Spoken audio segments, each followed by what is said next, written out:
Good morning everyone. Good morning sir. तो हम लोग इस समय रिडक्शन मेथड स्टार्ट कर चुके हैं। कल के लेक्चर में मेथड ऑफ रिडक्शन किया गया, जिसमें हमें part of complementary function given था। तो कल जो हम लोगों ने लगाया था method of reduction, part of complementary function given.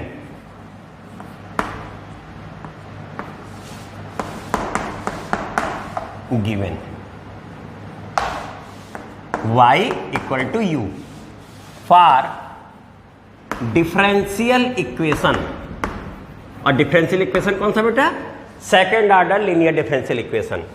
d2y dx square plus p dy dx plus q y equal to r, ये हमारा था। और ऐसी स्थिति में हम लोगों ने complete solution y equal to u v कहा, ये भी मालूम था। और फाइनली हमें एक रिजल्ट मिला था, जो ये था कि d2v over dx square plus p plus 2 upon u du dx dv over dx equal to r upon u। ये v क्या चीज़ थी? हमारा जो सोल्यूशन हमने कहा था y equal to u we.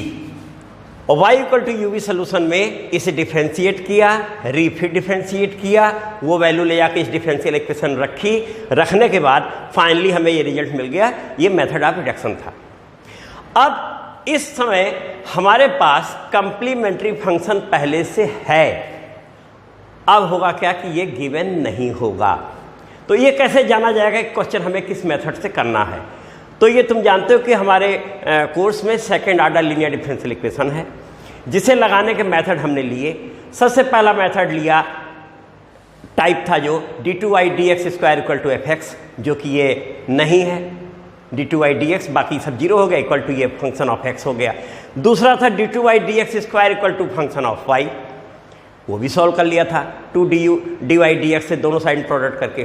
तीसरा हमारा आया डिफरेंशियल इक्वेशन, तो ऐसे ही था, उसमें ये हिस्सा नहीं था, qy टर्म नहीं था। Differential equation contain x directly not containing y, उसमें y नाम का टर्म नहीं था, यानी केवल इतना हिस्से तक था, ये नहीं था।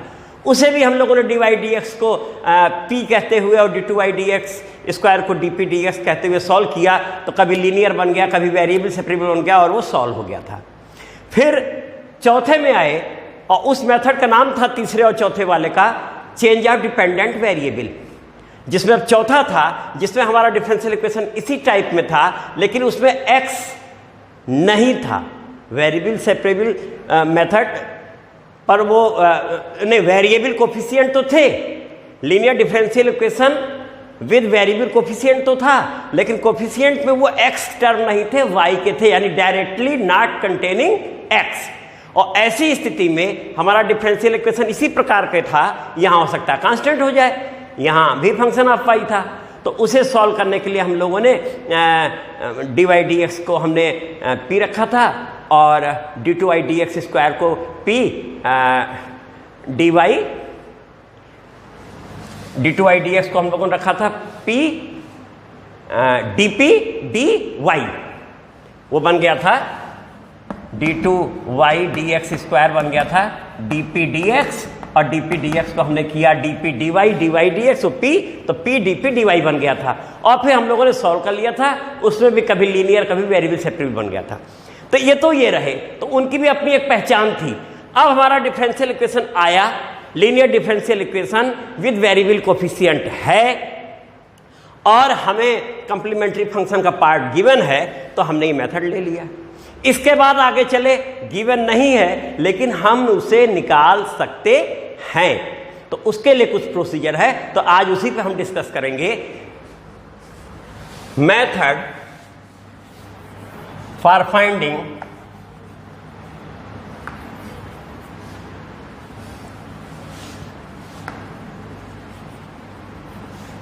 part of CF. Method for finding part of CF for differential equation, ये हमारा है। अब हमारे पास डिफरेंशियल इक्वेशन तो गिवन होगा, लेकिन कम्प्लीमेंट्री फंक्शन का पार्ट गिवन नहीं होगा। तो हम प्रयास करेंगे कि हो सकता है निकल जाए, तो कुछ मेथड बनाए गए और उन मेथडों के आधार पर निकल गया तो अच्छी बात, और फिर अगर नहीं निकला तो फिर आगे अगला मेथड जो कि कल के लेक्चर में फिर हम लोग लेंगे वो होगा normal form removing first order derivative है, जिसे हम नॉर्मल फॉर्म भी कहते हैं। तो वो कल के लेक्चर में आएगा, लेकिन वो तब लगेगा जब ये मेथड फेल हो जाएगा। तो अब उसमें हम लोग बेटा आए उसके लिए, तो method for finding part of complementary function for differential equation this. अब इस डिफरेंशियल इक्वेशन में हमारा P जो भी है लिख लेंगे, Q जो भी है वो भी लिख लेंगे, R भी लिख लेंगे। तो हमारे पास क्वेश्चन होगा, क्वेश्चन लिखने के बाद P Q R हम लोग लिख लेंगे। अब लिखने के बाद आई बारी मेथड की। तो मेथड के लिए हम लोग आए नंबर 1, पहला मेथड लेने जा रहे हैं, क्योंकि मेथड फॉर लिखा ही है इसके लिए। तो फर्स्ट मेथड हमारा जो है वो ये है बेटा, if 1 plus P upon A plus Q upon A square equal to 0। ये बेटा हमने ऐसे चेंज कर दिया। R इसी को दूसरे शब्दों में हम कह सकते हैं A square plus PA plus Q equal to 0। This are this, then complementary function, part of जो कंप्लीमेंट्री फंक्शन जिसे हम U कह रहे हैं वो हो जाता है e पावर ax। उस समय हमारा कंप्लीमेंट्री फंक्शन का part u equal to e power ax हो जाता है। और हमने लिखते ही आगे आए और फिर वही जैसे बोल रहे थे y equal to uv solution, और uv सोल्यूशन के बाद बाय मेथड ऑफ रिडक्शन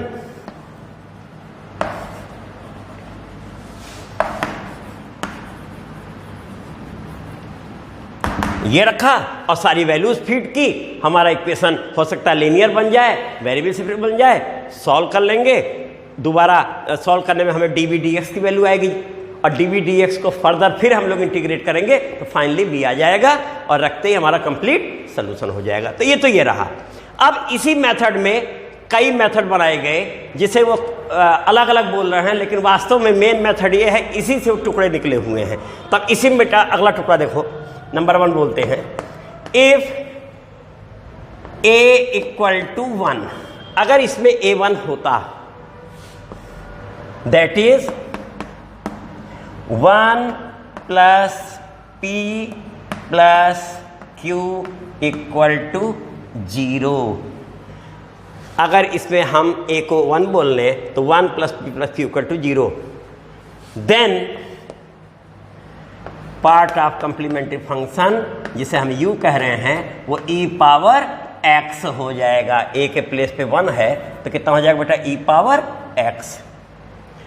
और इसी में एक और बोल देते हैं if a equal to -1, that is 1 minus p plus q equal to 0। देखो -1 रखेंगे तो -1 स्क्वायर 1 -1 आइए, और इसमें रखें तो भी वही स्थिति आ रही है, तो ये 0 हो गया। Then complementary function equal to u equal to e power बेटा कितना, -1 है तो -x। तो बुक वाले इसे 1 2 3 बोल देते हैं। रियलिटी ये है कि मेन ये है, इसी में a1 रखे तो ये वाला आ गया 1 plus p plus q equal to 0। तो part of complementary function e power x, -1 है तो 1 माइनस p प्लस q। इसी में ना हो एक और बोल देते हैं, नंबर 3 बोल देते हैं इफ a इक्वल टू 2। तो a इक्वल टू 2 अगर बोल दें दैट इज, ये बन जाएगा बेटा, या नीचे बोल देते हैं that is 1 plus p upon 2 plus q upon 4 equal to 0। और हम बोल सकते हैं 4 प्लस 2p प्लस इसे ये भी बोल सकते हैं or 4 plus 2p plus q equal to 0, then complementary function, part of complementary function जिसे हम u कह रहे हैं वो e पावर 2x हो जाएगा। तो इस तरीके से हमने देखा कि हम पार्ट ऑफ कंप्लीमेंट्री फंक्शन निकाल ले रहे हैं। जैसी भी स्थिति डिफरेंशियल इक्वेशन से इनमें से बनेगी वो हो जाएगा, और फिर उसके आते ही जैसे लगा रहे थे कल के लेक्चर में हम लोगों ने जो काम किया था फिर सॉल्व करेंगे, आ जाएगा। तो ये एक मेथड हो गया। एक में भी 3 टुकड़े, 3 का काफ़ी अगर वैल्यू चेंज करके ली जा सकती है। और बेटा एक चीज़ ध्यान रखना कि ये हिस्सा मोस्ट इंपॉर्टेंट है, इस पर ऑब्जेक्टिव क्वेश्चन ज़्यादा बनते हैं, या तुम्हारे एग्जाम में सेक्शन ए में 2 मार्क्स के क्वेश्चन होते हैं तो वहाँ पर डायरेक्ट वो कह देता है कि if for any second order differential equation, और थोड़ी देर के लिए उसने कह दिया कि 1 minus p plus q equal to 0 where p and q have their real meaning. Real meaning मतलब तुम जान रहे हो, p is coefficient of dy by dx, q is coefficient of y, then complementary function for that differential equation is, तो उस समय answer क्या हो जाएगा बेटा, e power minus x, direct हो गया और 2 नंबर काम हो गया। तो इस पे ऑब्जेक्टिव क्वेश्चन बनते हैं, गेट के एग्जाम में भी पूछ देता है, और इसके अलावा भी तुम्हारा MSc के लिए एग्जाम होता है IIT जैम, तो IIT जैम में भी पूछ सकता है। तो हर जगह इस पे क्वेश्चन बनते हैं। अब अगला ले रहे हैं सेकंड इस पे, तो ये नोट हो गया होगा सबका, मिटा रहे हैं इसको बेटा हम। तो अब इसे हम मिटाते हैं और इसी में अब हम सेकंड पार्ट लेने जा रहे हैं। If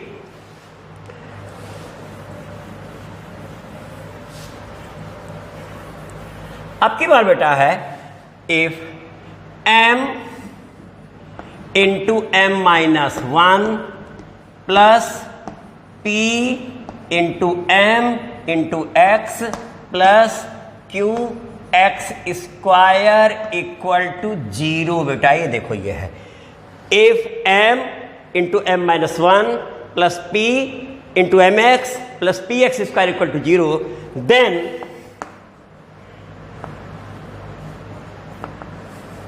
complementary function, that means part of complementary function जिसे हम u कह देते हैं, y इक्वल टू u बोलते हैं, equal to x power m। बेटा तो अगर ये हिस्सा हो रहा है तो उस समय पार्ट ऑफ कंप्लीमेंट्री फंक्शन हमारा x पावर m आ जाएगा। तो ये भी हो गया बेटा। अब इसी में और जो चेंजिंग है उसे अब हम लोग लेते हैं, तो इसी में चेंज करते हैं कि इफ m इक्वल टू 1, तो यहां आ गए if m equal to 1, that is, अब दैट इज में क्या होगा बेटा देखो, m माइनस 1 यानी 1 माइनस 1 0 हो गया, और 1 है तो ये तो 0 हो गया बेटा, प्लस p इंटू 1 x और प्लस, हाँ ये क्या बोल रहे थे बेटा हम, ये q है ना, here this is q, m into M minus 1 plus P M x plus Q X square, थोड़ा प्रिंटिंग मिस्टेक हो गई थी बेटा, सुधार कर लो, equal to 0, then part of complementary function u equal to x power m where p is coefficient of first order derivative dy by dx और q is coefficient of y। ये है बेटा। अब m1 अगर हो गया तो 1 इंटू 1 माइनस 1 0 0 हो गया, p 1x और plus q 1 square equal to 0। तो अब q इसमें m है ही नहीं तो ये होगा x स्क्वायर इक्वल टू 0। देखो बेटा, तो ये देखो m के प्लेस पे 1 रखा 0, m के प्लेस पे 1 रखा 1, यहाँ m है ही नहीं तो ये। अब इसमें बेटा x not equal to 0, that means common है, हमने x हटा दिया तो हमें ये फर्दर मिल गया p plus Q x equal to 0 बेटा। तो if p plus Q x equal to 0, then complementary function equal to u equal to बेटा x, हमारा डायरेक्ट वो x हो जाएगा, x power 1 that means x। तो तुमने देखा कि if p plus Q x equal to 0, then part of complementary function u equal to x। इस पे भी क्वेश्चन काफ़ी मिल जाते हैं इस वाले हिस्से पे, और 1 plus p plus Q 1 minus P minus Q पे ही ज़्यादा क्वेश्चन एग्जाम में आए हुए हैं, आसानी से हम लोग चेक कर ले जाते हैं। और बाकी कॉम्पिटिटिव एग्जाम में वो वैल्यू चेंज करके हमें याद है, ये हिस्सा उसमें याद है, तो बाकी हम आराम से बना ले जाते हैं कि क्या ये इनका आंसर आने वाला है। अब इसी में एक और ले लेते हैं बेटा, इसी में एक और सेकंड ले लेते हैं। तो सेकंड में इफ m इक्वल टू 2 कर देते हैं बेटा। तो जैसे m इक्वल टू 2 रखेंगे तो 2 इंटू 2 माइनस 1 1, यानी ये 2 हो गया, और प्लस 2px हो गया, क्योंकि p इंटू 2 इंटू एक्स, और plus qx square equal to 0। Then complementary function equal to u equal to x power 2, that means x square। तो इतना काफी है, इतने पे ही हमारे क्वेश्चन एग्जाम वाले मिल जाते हैं। और कंपटीशन में मेनली हमने इसका ये वाला हिस्सा और उसमें 1 plus p upon a plus q upon a square equal to 0, जिसमें e power a x answer आ रहा है वो वाला, और ये अब वैल्यू चेंज करके बनता चला जाता है। तो इस तरीके से बेटा ये आएगा तो क्वेश्चन लग जाएगा, और फिर उसके बाद हम लोग मेथड ही बोले ही हैं। तो कंसेप्ट क्लियर होगा जब एक क्वेश्चन ले लिया जाए बेटा। तो अब इस पर हम क्वेश्चन लेने जा रहे हैं। ये नोट हो गया होगा, मिटाते हैं इसे।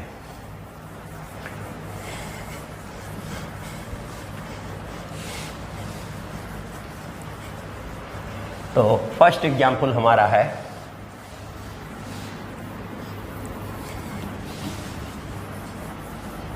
चलो बेटा क्वेश्चन लिया जाए, लिखना सब लोग।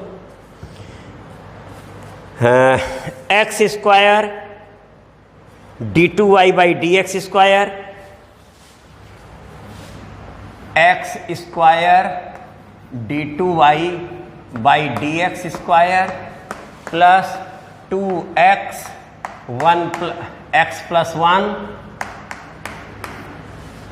और प्लस और इसमें साथ में dy dx और plus 2x plus 1 y equal to x cube. Check कर लेते हैं बेटा एक बार क्वेश्चन को, नोट करना। X square d 2y by D x square minus 2x, ये बेटा माइनस है, अभी चेंज करते हैं, माइनस 2x ब्रैकेट में 1 plus X D Y by D X और plus 2 1 plus X Y equal to x cube, ये बेटा माइनस है। चलो ये हो गया। तो ये हमारा क्वेश्चन बेटा।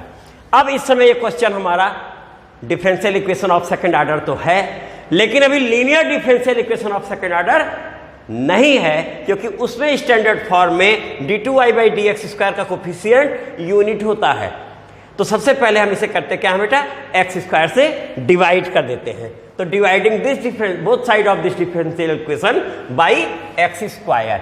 तो देखो बेटा यहाँ हमने एक्स स्क्वायर लगाया, तो ये एक्स स्क्वायर हमारा हट गया और इसमें भी एक्स स्क्वायर आ गया और यहाँ भी एक्स स्क्वायर आ गया, ये हो गया।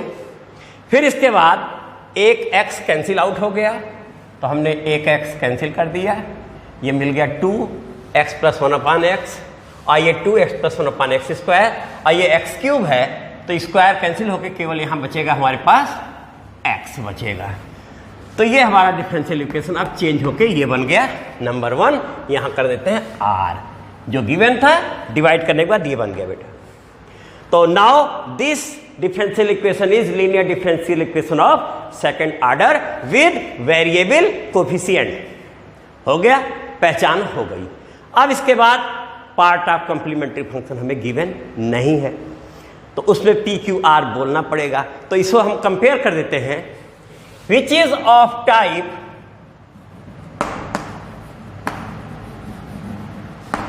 d2y by D x square plus p dy by D x plus Q Y equal to are number 2। ये डिफरेंशियल इक्वेशन इस डिफरेंशियल इक्वेशन की तरह है, दैट इज, अब अगर उसकी तरह है तो एक कोफिशिएंट देखो 1 है, p कितना हो गया बेटा, सामने लिखा हुआ है, that is p equal to minus 2x plus 1 upon x और q हमारा हो गया 2x plus 1 upon x square and r equal to x। Number हमारा पड़ा ही है नंबर 2, तो p q r मिल गया। अब यहां से हम लोग अगर देखें तो तुम देखो -2 ये और ये 2x + 1 तो सेम है, और यहां x है यहां, तो अगर इसमें x से प्रोडक्ट होता तो दोनों सेम हो जाता, देख के ही पकड़ में आ गया। तो अब हम लोग क्या निकालने जा रहे हैं बेटा? Part of complementary function. Now p + qx equal to, आए हम देख के अंदाज लग गया था, -2x + 1 अपान x प्लस 2x + 1 अपान x² इंटू x। अब तुम देखो एक x कैंसिल आउट हो गया और ये दोनों आपस में एक दूसरे से इसके बाद कट जा रहे हैं। हमें मिल के आ गया बेटा इक्वल टू 0 आ गया। Thus part of complementary function y equal to u equal to, हाँ बेटा कितना होगा? x। कितना होगा? x हो जाएगा। If p + qx equal to 0 then part of complementary function is u equal to x। तो अब ये हमारा बेटा हो गया नंबर 3, पहुंच गए। गिवन होता तो अच्छी बात, नहीं गिवन है तो हमने निकाल लिया। अब इसके बाद let solution of differential equation 1 y equal to u v, ठीक है, नंबर 4 हो गया। Then by method of reduction,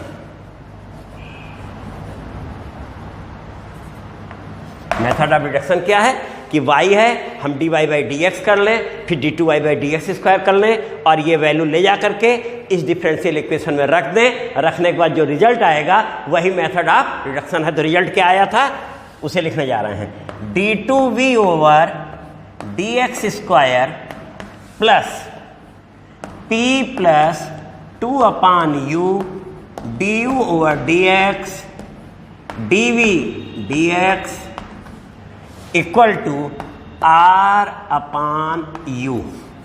तो then by method of reduction this we get. तो अब यहां आ जाते हैं बेटा, क्या मिलने जा रहा है यहां लेते हैं,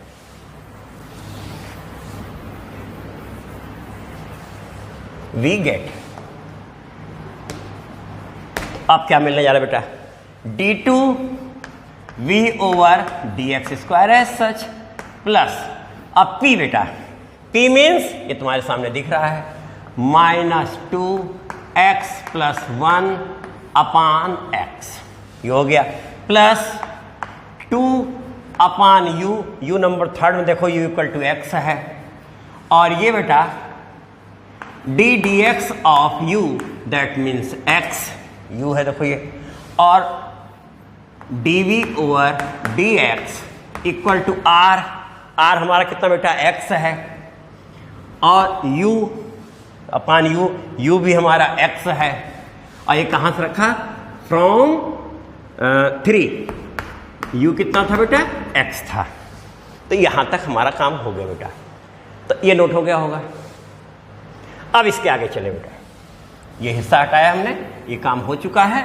तो अब देखो बेटा ये बना d2v/dx² प्लस -2/x। देखो बेटा -x/x1 होकर -2 हो गया, -2/x plus 2/x into 1 dv/dx equal to 1। तो तुम देखो बेटा ये कैंसिल आउट हो गया, तो -2 बचा। अब इसको भी हटा लेते हैं। इस तरीके से ये हमारा डिफरेंशियल इक्वेशन अब कन्वर्ट हो गया, d2v/dx² -2 dv/dx इक्वल टू 1, ये बन गया। तो अब एक चेंजिंग लेते हैं बेटा, हम लोग dv/dx को सुविधा के लिए z बोल देते हैं। तो हम सुविधा के लिए इसे बोलने जा रहे हैं dv/dx को हम जेड बोल रहे हैं तो रीडिफरेंशिएट करेंगे तो d2v ओवर dx स्क्वायर हमारा हो जाएगा dz ओवर dx बेटा। तो ये देखो क्या हुआ, ये बन गया dz over dx minus 2z equal to 1।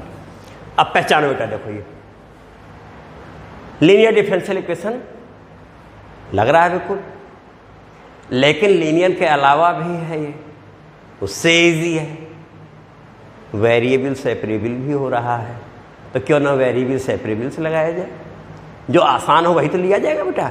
तो हमने क्या किया, इसे dz over dx equal to 2z plus 1 इतना कर लिया, और ऐसा करते ही ये बन गया बेटा dz upon 2z plus 1 equal to dx। Integrating both sides, integrate किया बेटा हम लोगों ने, और इंटीग्रेट करते ही अब फिर इस प्लेस पे आ गए, इंटीग्रेट करते ही हमें मिल गया ये log 2z plus 1 upon coefficient of z यानी 2 equal to x plus small c1 कर देते हैं बेटा।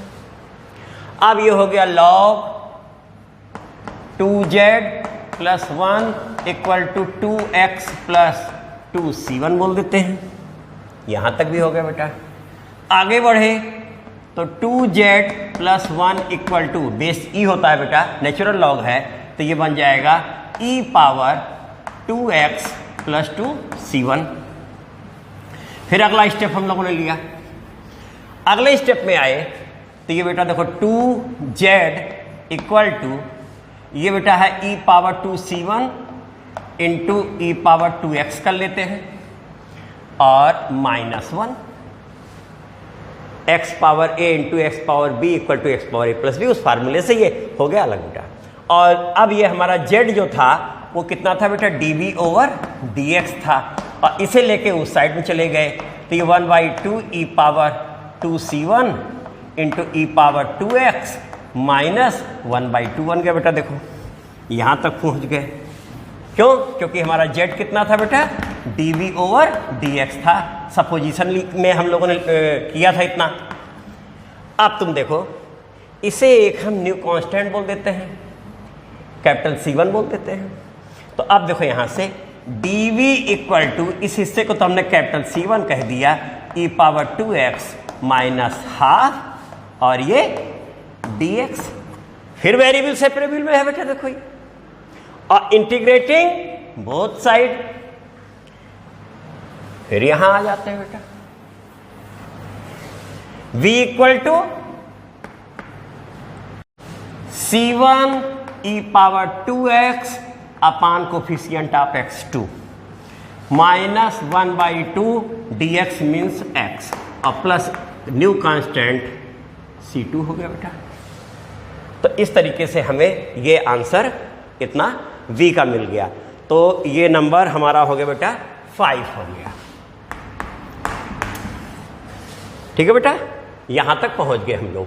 अब u हमारा था x, v हमारा आ चुका है, 10 कंप्लीट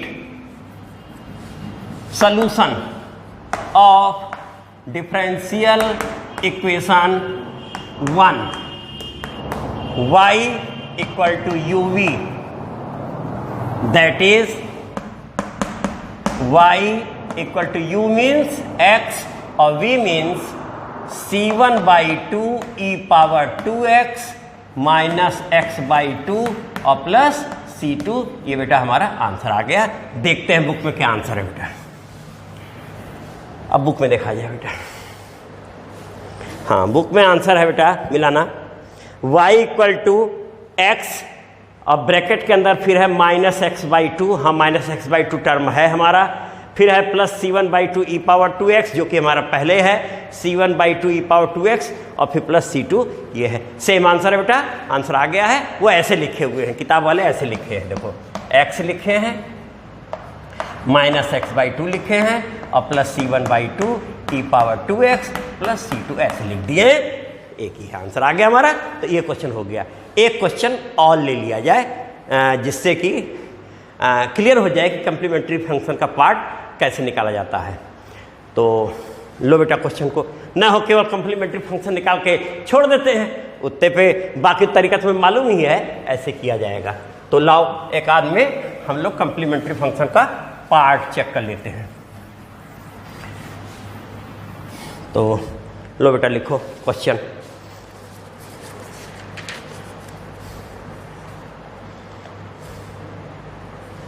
हाँ, x d two Y by D x square, x d two Y by D x square minus 2x minus 1 d Y by D x.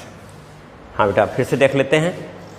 X d two Y by D x square minus 2x minus 1 d Y by D x plus x minus 1 y plus x minus 1 y equal to 0। ये हमारा question है बेटा। और यहाँ part of complementary function निकालने की बात हो रही है। तो सबसे पहले तो अभी ये स्टैंडर्ड फॉर्म में नहीं है, यहाँ x से डिवाइड कर देते हैं और यहाँ भी x से डिवाइड कर देते हैं, उधर 0 0 हो गया। तो ये हमारा डिवाइड होने के बाद इतना बन गया, इतना हमारा ये आ गया बेटा। देखो ये, अब तुम देखो विच इज ऑफ टाइप, ये तो हम लिखेंगे ही, D two Y by D x square plus P D Y D x plus Q Y equal to are number 2। इसका मतलब अगर ऐसा है दैट इज, तो अर्थात क्या मिलेगा बेटा? ये देखो 1 है p के प्लेस पर, p equal to minus 2x minus 1 upon x, p हो गया। q equal to x minus 1 upon x और r हमारा 0 है। आगे अब यहाँ देखो बेटा, लगभग ऐड करने में डिनोमिनेटर तो सेम है। इसका मतलब ये मामला पहले वाले हिस्से पे जा रहा है जिसमें हम लोग लिए थे A square plus P A plus Q equal to 0। तो ए के प्लेस पे अगर हम 1 रख दें तो 1 plus p plus Q, P plus Q में एक कमी है, आ जाएगा। तो नाउ अब देखते हैं बेटा, now 1 plus p plus q check कर रहे हैं कितना आता है। तो 1 और plus p means minus 2x minus 1 upon x और plus q means x minus 1 upon x. अब एलसीएम देखो बेटा कितना है, एलसीएम हमारा है x है, ठीक है। और चाहे एलसीएम मत लो, ऐसे ही अलग अलग कर लो। देखो ये हो गया 1 माइनस, अलग अलग करो बेटा, देखो ये हो गया 2 minus 1 upon x plus 1 minus 1 upon x. देखो बेटा सही है, this is equal to 1 minus 2 plus 1 upon x plus 1 minus 1 upon x. 1 upon x से 1 अपान एक्स कैंसिल आउट हो गया, 1 और 1 2 और 2 इक्वल टू 0। इसका मतलब 10 पार्ट ऑफ कॉम्प्लीमेंट्री फंक्शन यहां लिख देते हैं बेटा। 10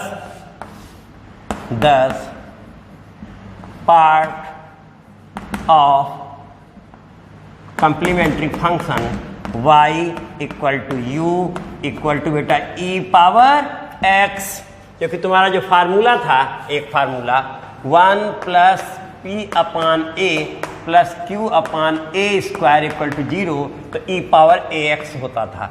a के प्लेस पे 1 रख दो तो 1 प्लस पी प्लस क्यू, तो e पावर x आ गया। पार्ट ऑफ कंप्लीमेंट्री फंक्शन हमारा e पावर x आ गया। और अब इसके बाद रही बात by method of deduction, solution y equal to u भी ले लेंगे, मेथड ऑफ डिडक्शन लगाएंगे हमारा आंसर आ जाएगा।